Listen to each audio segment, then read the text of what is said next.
네, 안녕하세요. 법무법인 예우 김용국 대표 변호사입니다. 안녕하세요, 변호사님. 오늘 사건은 호텔 사업을 넘겨받는 과정에서 발생한 손해배상 사건이라고 들었습니다. 청구 금액도 약 1억 9천만 원 정도로 상당히 컸는데 어떤 사건이었나요? 네, 오늘 소개해드릴 사건은 호텔 영업 양수도 계약 이후에 발생한 손해배상 분쟁입니다. 매수인 A씨는 양도인 B씨로부터 토지와 건물 그리고 호텔 사업에 관한 권리 일체를 넘겨받기로 했습니다. 그런데 이후 A씨가 B씨가 계약상 의무를 제대로 이행하지 않았다고 주장하면서 B씨를 상대로 약 1억 9천만 원 상당의 손해배상을 청구했습니다.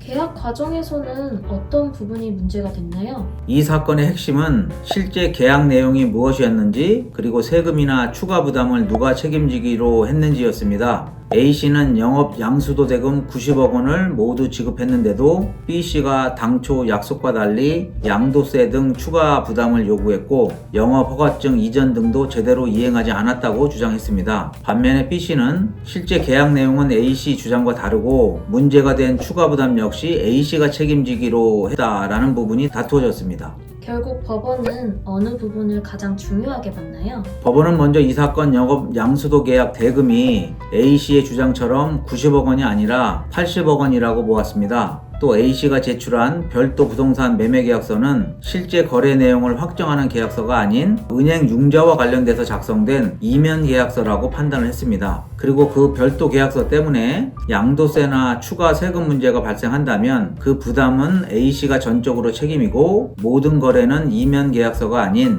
실제 매매 계약에 의해서 계약됨을 확인하고 그래서 B씨가 부당하게 계약 이행을 거절한 것이 아니라 A씨가 부담해야 할 부분을 정리하지 못한 상황으로 보았습니다. A씨 입장에서는 호텔 사업을 넘겨받기로 했는데 영업 허가증이 이전되지 않으면 손해가 생겼다고 볼 수도 있을 것 같은데요. 이 부분은 어떻게 판단됐나요? 네, 이 부분도 법원은 B씨의 책임으로 보기 어렵다고 판단했습니다. A씨는 B씨가 영업 허가증 교부 등 이전 의무를 이행하지 않았다고 주장했지만 법원은 제출된 증거만으로는 B씨가 정당한 이유 없이 의무를 거절했다고 인정하기 부족하다고 보았습니다. 결국 A씨가 주장한 손해가 B씨의 채무 불이행 때문에 발생했다고 보기 어렵다고 판단한 것입니다. 결국 판결 결과는 어떻게 나왔나요? 법원은 최종적으로 A씨의 손해배상 청구 전부를 기각했습니다. 그리고 소송 비용도 A씨가 부담하도록 판결했습니다. 즉 우리 측 의뢰인인 B씨는 약 1억 9천만 원대 손해배상 책임에서 전부 벗어나게 되었습니다. 금액도 크고 계약서도 여러 개가 나와서 상당히 복잡한 사건이었을 것 같은데요. 이 사건을 성공 사례로 볼 수 있는 이유는 무엇인가요? 이 사건은 단순히 계약을 했느냐 안 했느냐의 문제가 아니었습니다.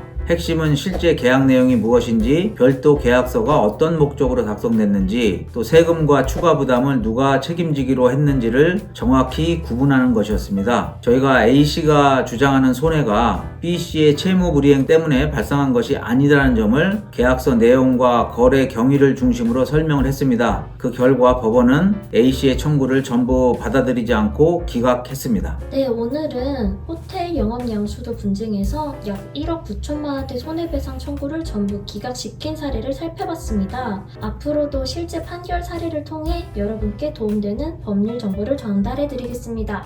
지금까지 법무법인 예우였습니다. 감사합니다. 감사합니다.